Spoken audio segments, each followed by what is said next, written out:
Carl and Damon here from Games, Brains, and a Head-Banging Life, gbhbl.com for short. Viva it! No, not that show. Hey, ho, not that show either. It's Pac is back.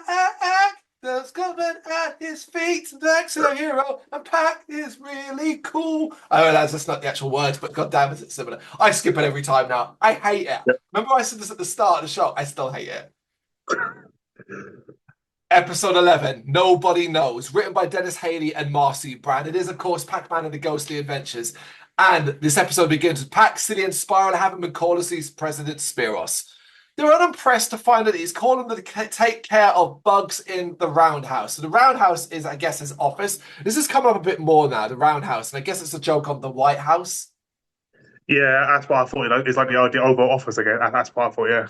Oh my God, that's what he's here for, folks. He doesn't just sit there staring us out at the camera. He's here to offer actual insight like that. Of course, it's the fucking Oval Office. There's me going, because I was about to say, the dumb thing about calling it the Roundhouse is it's not a play on the White House. And then he literally answers it. It's the Oval Office, yes.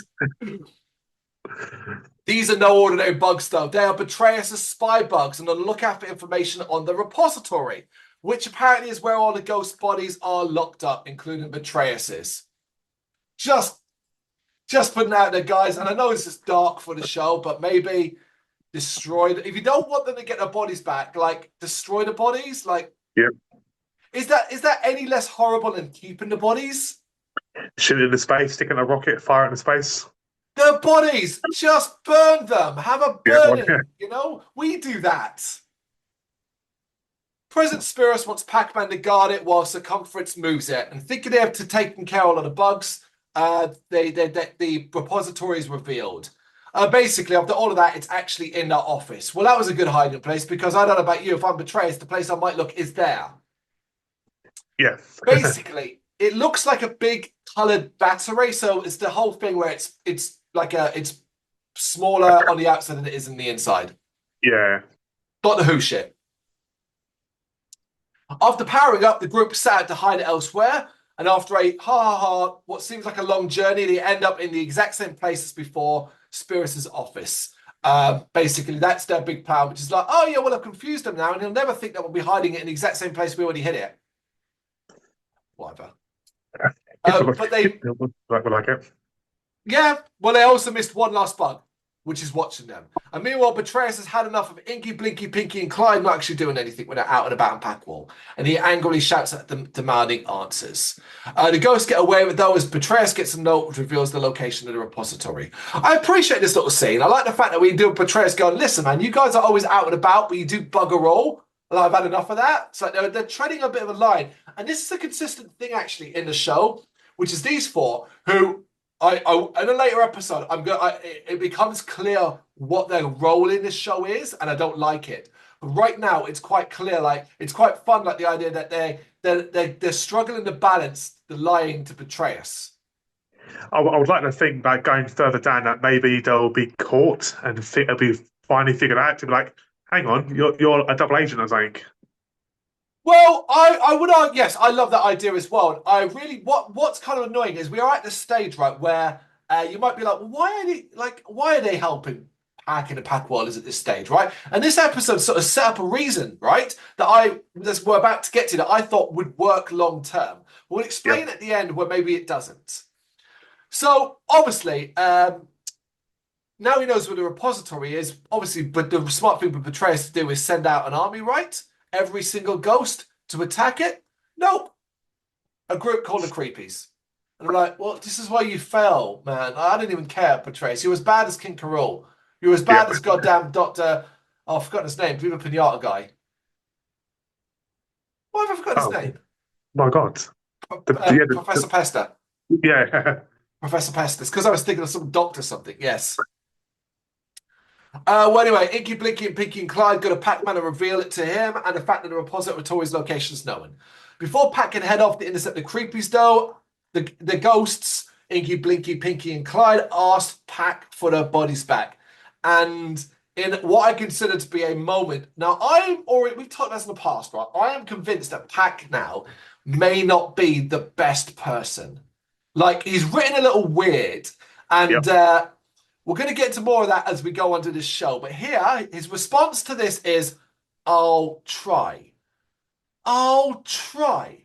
These fucking ghosts have been helping you non-stop up to this point. They have earned their bodies back. And your response is, I'll try. Yep. What an arse. He's almost like he's written like he's almost like he's in the middle. Like he's good. He's a good guy and a bad guy. He's like sort of like a secret villain, I think. I just feel like there's a better way to have this with him going, oh, it's not my decision, but I will definitely speak to President Spheros. Mm-hmm. Right? So I mean, Yeah, yeah, 100%. but the four ghosts are happy anyway. And Pac and the gang are too late, and the creepies have the repository. Basically, they look like octopus-style ghosts, and I did actually like how they look, but they reminded me a little bit of these things from the Matrix movies. You know what I'm on about? Oh yeah, yeah, the squid thing. Yeah, yeah, yeah, The squids, yeah. yeah, yeah, yeah. Reminded me of that.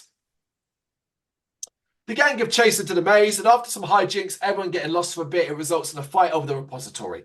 However, it ends up that Inky, Blinky, Pinky, and Clyde who take this opportunity to get their bodies back. The creepies take it through the portal, and Pac is knocked out. When he comes to, Cersei is there, and the ghost getting the repository is revealed to him. Before they can decide what to do, though, it's revealed that Inky, Blinky, Pinky, and Clyde did get a body, but they're all inside the same one and trapped. Basically, they're trapped inside a body now, no matter what, unless the body dies or they get back the repository. I like this twist in the episode. The episode is a bit ho-hum, but by having the four ghosts end up in the same body, I was like, okay, we've kind of got a part two here. Yeah, so it's definitely a bit more entertainment to it. Meanwhile, Betrays' happiness over having the repository is tempered by a broken hatch. He can't get in as the handle is broken off. God damn. He sends the creepies off to find another way to open it. There's gotta be an easier way than this, right? I know, he's just so fucking stupid. By now, Pac and the gang have entered the Netherworld and start making their way to Betrays' castle, all while four ghosts go slowly mad inside the one body. I did like the fact that they do appear to be going mental. Like, that's quite funny. Yeah, yeah. Running into some ghosts, Pac and the gang pretend to be ghosts who just got their bodies back from Betrayus, and it actually works. Clever idea. Clever idea, but it's like he's yellow, he's Pac-Man, so yeah. Yeah, I do think there is that fact, but I'll buy this because this is building up to a funny thing, which is basically them revealing to ghosts of the ghost of the ghost that the repository is in Betrayus' hands. Yep. Because while waiting for the solution for the repository issue, Pac and the gang are spotted by Betrayus' surveillance system. Obviously, because Betrayus is an asshole, he doesn't order everyone to attack because I'm now convinced, like King K. Rool, like Professor Pester, he doesn't really want to win. Yes. Instead, he puts out an alert, but insists, basically an alert telling everybody that Pac-Man is here, but insists that no one else know about the repository in case they want their bodies back first. What are you doing, Betrayus? God damn it! Unknown to him, though, Pac and the gang are telling every ghost they come to about it, and a specific ghost named Mavis has found out. And basically, Mavis is the Netherworld gossip, and she is telling everyone about it. Listen, do shit like this, and you're always going to win me over. There are elements about Pac-Man I like, which is it's got a kind of manic energy sometimes about it that I Yeah. find kind of funny. I loved Viva Pinata when it was at its most random. Doing shit like this and the idea of having a gossipy ghost is hilarious to me. Yeah, it's funny. Finally, they arrive to see the creepies trying to break into the repository. Thankfully, a break is called Union Rules. I love this I thing. It's brilliant. Yes, they say they have a break because of Union Rules and they leave. But immediately, as Pat goes to get the repository, they come back over out. The break is over. And Pac's like, what the hell? I thought you were on a break. And they were like, well, we didn't say it was a good union. And I was just like, It's funny. Yeah, it's a funny joke. now it's funny as fuck to me because I, in my working life, in my job, am part of a strong and powerful union. Mm.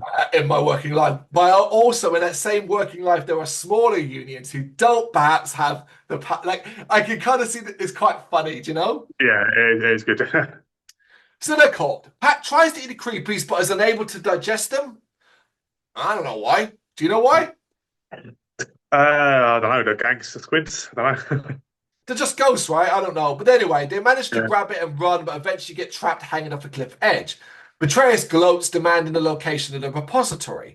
They don't have it anymore. It's with Inky, Blinky, Pinky, and Clyde, and it's been opened in the chaos.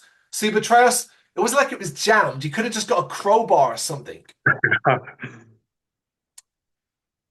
They use it. After much arguing to turn back into ghosts and are able to save Pac by distracting Betrayus and his troops and passing the yellow one a berry. Pac is back and goes on the ghost eating rampage. The repository is saved and Cersei takes it to be hidden somewhere unknown. And this happens before Inky, Blinky, Pinky, and Clyde can get their bodies back. They just accept this. This is outrageous. I think this is outrageous behavior. They act like because Cersei hit it, that means they can't get their bodies back. Why can't he? They're good ghosts. Take them to it. They'll get their bodies back and then they'll be fine. I thought it was bang out of order. And it showed to me a really selfish side to our characters, Pac, Cersei, Spiros, that I didn't gel with. I didn't like it. Yeah, it just shows that they're using the ghost being used. That. Like, even you can even have a thing where Pac swears to them, look, and it could be because Cersei and all them don't know that those four ghosts are good, and Pac says to them, I swear to you, I will get you your bodies back. And that's kind of the goal over the season, to try and help them get their bodies back, like that kind of thing. But it's Yeah, just I kind of mean, like, oh, well. we criticize people in the art for having bad messages, and this for me is a bad message It for just kids who makes watch the show. it just makes them look selfish. And that's it. I just don't get it. But also, it's quite clear now, and it will become more abundantly clear in a later episode, that these four ghosts are here. They're the MacGuffins. So whenever we need a way for Pac to know something, they're here to say it. Whenever we Yep. need a solution, they're here to offer it. Like, it's all a bit, they're there to make the show lazy. Yep. Meanwhile, though, Betrayus has to deal with an angry mob of ghosts who have all arrived, expecting to get their bodies back. Damn it, Mavis. It was all your fault. Yeah, there's some good stuff in this episode, and there's some bad stuff. It kind of now, at the point we're now into the double figures, we're into the season thick, I'm beginning to get a vibe of the show. And I'm beginning to see that long term, this will end up being another Viva and Donkey Kong series for us, where we will be like, I can't wait for it to end. Do you know what I mean? Like, I can see that long Yeah. term, unless something significantly changes, but I doubt that very much. The writing is on the wall, mostly standalone episodes. And once the variety gets out of the way, and once the kind of like clever stuff gets out of the way, I think we're going to eventually be left with whole hum stories that repeat themselves and never really feel like we're going anywhere with it. Yeah, I agree. So it seems to be the same thing at virtually every episode, and I can see it getting very boring. I mean, it's already feeling that way now. It's not that interesting. It is like the other shows. The one, I do enjoy how it looks. I do enjoy the voice acting, and I do enjoy the manic energy, plus silly parts. That, like I said, it reminds me. Those silly parts remind me more of Viva Pinata, the Donkey Kong Country, where it's like a wink, like the Union joke. A kid ain't gonna get that. That's a wink, No. to stuff like that. Like, I enjoy that. So more of that, please. But for now, that was episode 11. Nobody knows. You got any thoughts on this episode? You know what to do? Let us know in the comments. Thank you very much for watching. If you'd like to see more content like this, please consider hitting the subscribe button. It is gratefully appreciated. You can find us over at gbhbl.com, our full website, where reviews, news, and so much more goes up daily. We're also on all social media platforms: Facebook, Instagram, Twitter, Threads, at GBHBL. Just search for GBHBL and you will find us out there. We also have merchandise on sale. You can access the shop via the website.